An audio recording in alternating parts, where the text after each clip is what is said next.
Guess what now? I'm Yeah. taking care of my grandma today, so I'm warming up soup for her. So I You, don't hope you don't mind me no, being in the kitchen. this is all different. What kind of soup you cook? And some. Oh wait a minute. Gungo pea soup. Johnny B. Sean, we've been talking about albums for a very long time. Yes, sir. A It's very been a long minute. time. It's been a minute. Trust me. I actually, when I was looking at the albums, and then I remembered I had this in my studio. Whoa. And that is when Yeah. you did Dirty 600,000 rock. copies of Dirty Rock in the UK. How many numbers is that at now, do you reckon? Now I don't know, but to this date I've sold 26 mil records. So them Ooh, say. that's not a small amount, is it now? It's a little bit of records. No, but you know it go. More time. I still feel I got more to go, mate. Well, you know what? You have definitely pulled one out of the bag on your seventh studio album. Like, yo, you've pulled one out of the bag, Sean. And you know what? What I like about this, it reminds me of the attitude of you in 2005. And maybe it's just you as a person. Because I remember when we spoke about the Trinity, you said, Shawnee, because I thought you was going to do like Neptune's, Timberland, all those kind of big name producers. You was like, nah, I'm going back home. I'm going yard. I'm going to get yard I remember. producers. I remember, and it's the same thing on this one. That's what I'm talking about, Sean.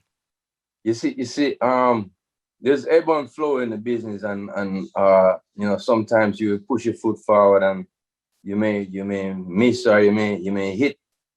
And you have to kind of watch the trends. So I used to watch the trends when Shabba Ranks had to mix his music with Johnny Gill and do some R&B sounding stuff with Maxi Priest just to get on the radio, because the palette of the North America, so to speak, couldn't take the hardcore dancehall. They didn't take Ting-a-ling-a-ling, and they didn't take Trailer Load. We took it. Our diaspora took it. But it didn't get on the big radio. So I watched that.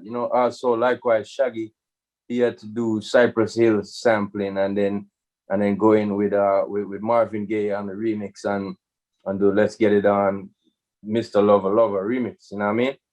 So every now and then there's times where I myself have to do that, like blending music with dance music, working with David Guetta, this type of stuff. But I watch the trends, and back then when you said on the Trinity album, I felt it. I felt, I need to present Yard right now. And this is how I feel right now with this album.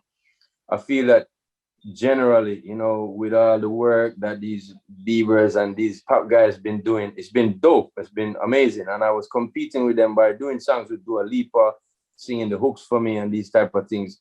All amazing artists and great people, the production styles too.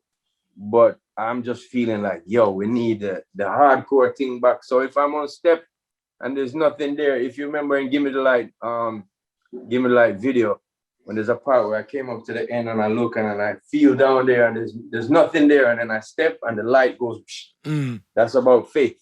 You know what I mean? And so I'm having faith in these artists who I've worked with right now, and the producers. All of them are Jamaican, except for one Stoneboy on the album. Big up Ghana, big up Stoneboy. Might as well say he's Jamaican. Look, I've got Stoneboy. I've got his product on right now, exactly. brother. Bim. Exactly, brother. Exactly. But that's the thing. I just feel like the place is ready for this right now again. You know what I mean? Now, some would ask the question: is this Sean Paul trying to stay relevant by having the likes of Intense on there, by having the likes of Governor on there, or is this Sean Paul looking to give these artists a platform and a stage to showcase their music? I mean, as an artist, you have to try and stay relevant. So every move that you make in terms of step outs or anything like that is part of that too. But also, I hear people with back and forth. I mean, Intense, anything he puts out right now is played in Jamaica off the chain, all over the place. He has a real cut through tone and voice. And I hear some people saying, I don't like these you young kids because, you know what I mean? They ain't doing the same thing. And I'm like, they're going to do it different, bro. So give them the chance, give them the opportunity. And that's kind of the other side of it for me. So yeah, trying to stay relevant and also shining a light on them is important as well, bro. I don't think that I have to say either one. Like I'm just trying to shine light on them and be the bigger man, or I'm just trying to get back in the game of where they are. Both things is important as an artist for me, and so doing it like that, yeah. Now, Sean, I asked that question, real talk. I asked that question for journalistic balance because that's what I have to do. Me and you talk all the time, Sean. Cut the crap now. Me not talk all the while. Sean, you were so excited about this album, brother. Very, bro. It's from the heart right now. A lot of times I'm on tour and I will have phone calls with, Shaggy or I will be in Miami and book up Junior Gang and we speak and, talking to Bujo over the years. It's like we all have said in the same conversation, we don't do enough collabs in this genre, bro. Mm-hmm. We don't get together enough. We don't do that enough. And that kind of led me to a lot of thinking about. Don't burn up the soup, no. Don't burn up Granny soup energy. Don't do it. She will cuss you, though. Sean? Yeah. Maybe just make it lukewarm. Can't make it too hot for you. You know what I mean? So, but yeah, it always comes up. Yo, we need to collab more. We need to do more. That's what the genre needs. And being on tour for 6 months out of the year, most of us are. It's kind of hard to do. You know what I mean? Sometimes I'll come home and I'll be like, yo, where's Busy? And I call him. He's like in Timbuktu. And I'm like, damn. All right, cool. When he forward, and by the time he forward, I'm out. So this pandemic kind of gave me the opportunity to, have family time and feed grandma, and also be in the studio a lot. And Carl Bredgens, I say, yo, come check me. So, Suko, a great artist, great engineer, great producer. DeMarco, same thing. He produces on this album as well. Left Side, same thing. Great producer, great artist. Serrani, great producer, great artist. You know what I mean? These are the people I'm working with. And also, the young people, them like Govy, Intense, Skillbang, Massacre, Squash, all of them, I'm fans of them. You know what I mean? From the beginning when I heard Squash on the 6th, to me, he stood out because, Daddy One's dope. And also my G there is very, very lyrical. Chronic Law. Yeah, Chronic Law, very lyrical and dope. But to me, Squash got melodies that is really, really amazing for a kid like that. Because I seen him firsthand up in the studio. The rhythm is playing and what he's humming, I'm like, yo, that's dope. You know what I mean? So that's why the song with me and him sounds like that, because he was just doing a song for himself, for our rhythm. But we was like, yo, we just want you on a track. See, and he came to do it with a big bottle of champagne and a lot of melodies. and then when I came in, I've been dreaming this life, now I'm living this life. Give thanks, Father God, I swear. He looked at me and he was like, that's dope. And I was like, sing it. And he's like, no, you sing it. So everything just natural out for the album in terms of we didn't really plan out what we was doing to say I'm going to make an album called Live and Living and do it that way. But it just ended up that way, as I said. And to me, art reflects life, and it's supposed to do that. It's supposed to just be natural, just like life is. So big things, man. Big things. One of the things that I wanted to ask you about you working with the younger artists, I think sometimes what is portrayed out there on social media about them makes you sometimes think or forget they're an artist as well. Yeah. And I don't think that they get to actually talk about their artistry in a manner that somebody like you may be able to get to do that, because people just want to hear the mix-up. Yeah, for real. A lot of that goes on. And it's human nature, you know what I mean? We pay attention to those crazy headlines. Even if we're not done with it, we're like, yo, I got to read that. Even if you might know it's rubbish, I got to read that, you know what I mean? So this is just my attempt to kind of be the most natural that we can be and just do music. Here, this is who I'm now. Yeah, my mom's in the building. You want to see my mom? Big up, moms. Hey, mom. This is my mom, Shawnee B. Hey, England, mom. BBC. England? Yeah, Yes. BBC. What you doing in the cold place? Oh, don't say that, mom, please. He's suffering, Tell you- mama. He's suffering. Man. man. I'm usually there every year in February. Do you know, I am really suffering. I'm missing Jamaica so much. Yeah, he has family here. Big But up, man. we have different problems, you know? I hear Yeah. that, mums. Yeah, We but do. we work through them. We work through them. Or 100. not. You just stay safe, mommy. Yeah, man. Bye. Thank Good to Take meet care. you. Yeah. Yeah, Now- brother. So just my attempt to be more natural and get back to the music, you know. There's too much of that going on. I mean, you know, the social media is at a point where you could promote yourself on it. Very, very dope. But the thing is that there's so much out there that you have to compete, and then competing involves doing crazy little things, you know what I mean? And that leaves the real essence of what making music is kind of on the side. And to me, that's wrong. So Of course. yeah. Now, on the complete flip of working with the younger artists, on the album you've worked with Buju, you've worked with Damien, Junior, Gang. Like, what was it like working with them now? Giants, just like yourself. As I said, you know, we're friends. Is there anybody on the album I wasn't? No, there's everybody. Like, a lot of people don't even know. Suko from Ward 21, he mixes most of my productions that I've done. Me and Junior Gang, I've known him since prep school. He was in my brother's class, in Jigsaw class.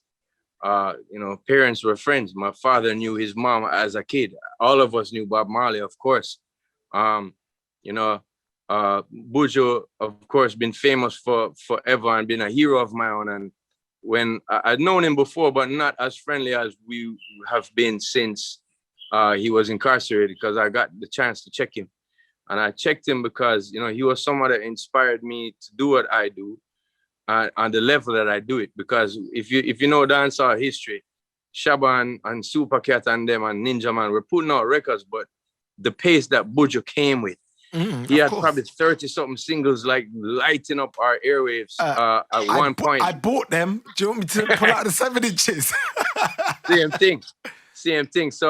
So yeah, then you know, me checking him and him actually forwarding out and coming through all that transgression, you know, the hard life or the bad things that's happened to him, and spitting #1 tunes, you know, putting out a great album last year, having concerts. That's something that's amazing to me. And yeah, we became friends, you know what I mean? More than just before. Squash is someone who's new as a brethren to me, but as I said, it's brethren. When him come through, him come with a big bottle of champagne, and we was like, yo, what's a party time? And he was like, yeah, and turn on a couple of rhythm, and it was just a vibe, you know what I mean? Why? I can tell you the most fun song to build on this, the production to do on this album was Spaceship with Suko. Reason being, you know, News from Money Matters Entertainment. He runs my label, you know that. And Yeah. he built a 4-loop drum pattern, and I was like, yo, that's dope. So it's in my drum machine, and we kind of ignored it since Christmas, and then in January I picked it up back, and I was like, yo, listen to this, and I played a bass, and I do, and everybody's like, yo, that's dope. So later that day, or I think it was two weeks later now, we left the rhythm alone again. 2 weeks later, my brother came, and I'm playing him different things, and then I played him that, and he's like, this need a sample, it needs something. So he sits down from like 11 o'clock to 3 o'clock in the morning, going through samples and different sounds. And I was just about to get in the studio to tell him, yo, bro, that's it. We're going to pack up today. And as I said, bro, pack up, because he hit this button and he went, pew, pew, doo, doo, doo, doo, doo. Everybody was like, yeah. And Suka was there, and I started spitting. So me love it when you eat up on it. My girl, me love it when you. And then Suko, with him big voice, Saturday with the tipita. And I was like, yo, and the song just hit immediately. We left like 8 bars in the middle, because for like a pre or a post hook type of thing. And I didn't know what to do. And next day, Copper Sean comes to the studio, and he's like, listen, this. May I tell you, come here, buddy. Sasha, right? So it was just like, and that was all at 3:30 in the morning. You know, we was about to try break curfew and go home, and then we stayed there till like 6 in the morning, like, yo, do do do do do do. So it was one of the funniest. Can I give you our next part to that story you've just told. This is going to be the part 2 of that story. You see, when you did the album Listening, yeah? Yeah, And yeah, I yeah. heard that song, my heart sunk, Sean. Do you See? remember? Yeah, listen. Do you remember last year when we sat down in your car outside the studio and I said, I'm putting together my album and I want you to get on a song? Yeah, yeah. And I played you a song and then I sent it to you on WhatsApp afterwards. For But real. I didn't put in the hook. I'd finished the song with Chronic Law, actually, because if you remember, I said Chronic Law was meant to jump on it. Do you know that it's got the same hook? The same sound? The same. Now tell me, ooh, say, yeah, I got Danny Boo to revoice it. I swear to God. That is crazy. But you know what I said? I'm just going to left it, if you don't mind, I'm just going to left it the said way because DJs are juggling and they need a song to transition and all the rest of it. Boom, Yo, the transition is there. That's crazy. I didn't know that happened, bro. But mad something. Hello? Yo, I can't. Where you gone? Yeah, sorry. Yeah. That is nuts. Trust But me. you know, that's how music stays still. That's how music 100%. stay, bro. I didn't know that, man. But I still want my song from you, though, bro. I owe you. Yeah, trust me. Now, let's go back to the album because I would say from like track 10 to 16, the album gets serious, and it's the tone that I've known of Sean of late. It's like you're really on a different meds, like you're thinking about things a lot deeper, or actually letting us into your train of thoughts a little bit more. Because I think that some of the songs on there, like from Protect Me, Lionheart, Guns and Navarone, Danger Zone.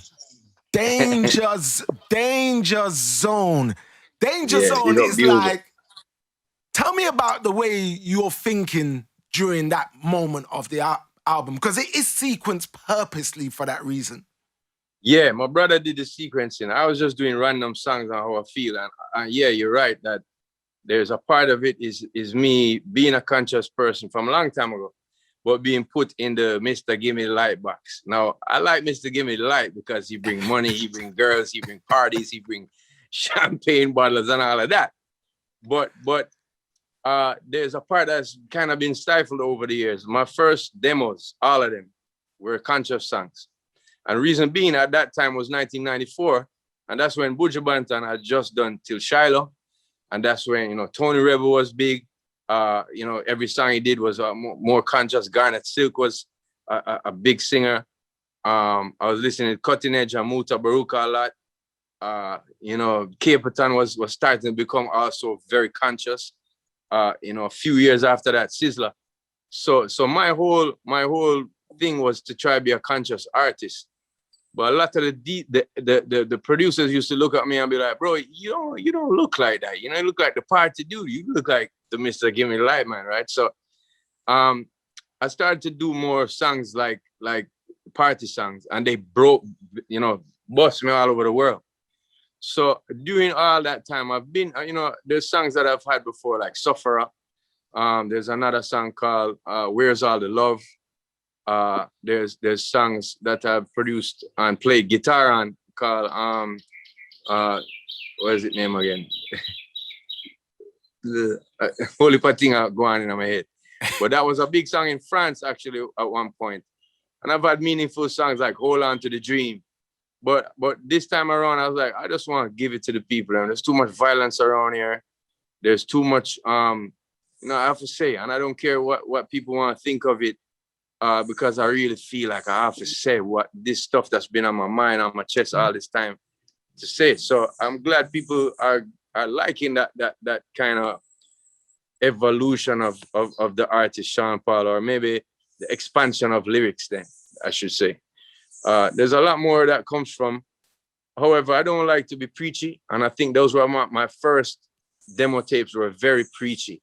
Like, people shouldn't do this and people should be doing that. So a lot of times I was discouraged, but now I've found a way to be like, I can't say things like Headback Split, but the song is still a very conscious song, because what I'm saying in it is that this is wrong.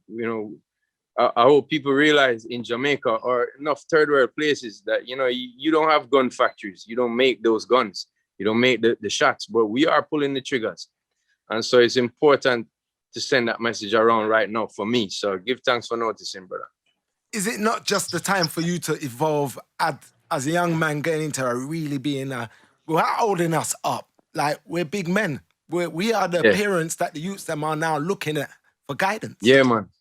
Yeah, and other things, man. You know, passing of great icons like Toots, R.I.P., R.I.P. to U-Roy, R.I.P. to the great Bonnie Livingston, you know, Bonnie Whaler. So things like that. And also losing my brethren Chicken last year, out of Dirty Cup crew. Also losing Barry O'Hare, who was a great producer and engineer. And having kids too. I'm having to tell them right from wrong every day. Like, you can't say that to people, bro. You crazy. You know what I mean? And so that mindset is kind of getting me to want to say these things in the songs. I guess is part of maturing or growing up or getting old, as they say. I don't know. Don't have to say the getting old part. Let me hide my chin behind them. You can't. You don't know me. I do my thing the same way. Listen, I know you don't have to. I suppose you do have to worry about numbers and all the rest of it. But you're already successful. You're already Sean Paul. What does a win for this album look like for you now at this stage of your career? You know, that's what I've been feeling in the past couple of years too. Like, look at the album I did for Ching that we put out for Ching. He's streamed 12 million so far. Serious? Now for a kid to be coming from where he's coming from and not even have you know, an idea of, oh, I'm gonna be an artist. He was just a vibes man. Everybody just knew him as him take the sousaphone and bust two joke and cut. And it was like, yo, and then to encourage him to do music and to see it actually stream 12 mil, that's a win for us. That's a win for the whole, for everybody who wants to try that, for everybody who's striving to do something like that. And it's a win for Dirty Rock, it's a win for Ching. So with this album too, it's the same thing for me. As you said, I've been more established, you know, for years and years now. And for me to kind of stand up and say, all right, who can I help to put on? Who can I help to shine a light on to show people I feel this dude is dope?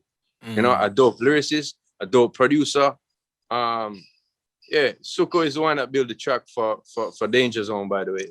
When I first heard it, I was like, whoa, immediately I spit that verse. And a lot of times I'll get verses like that.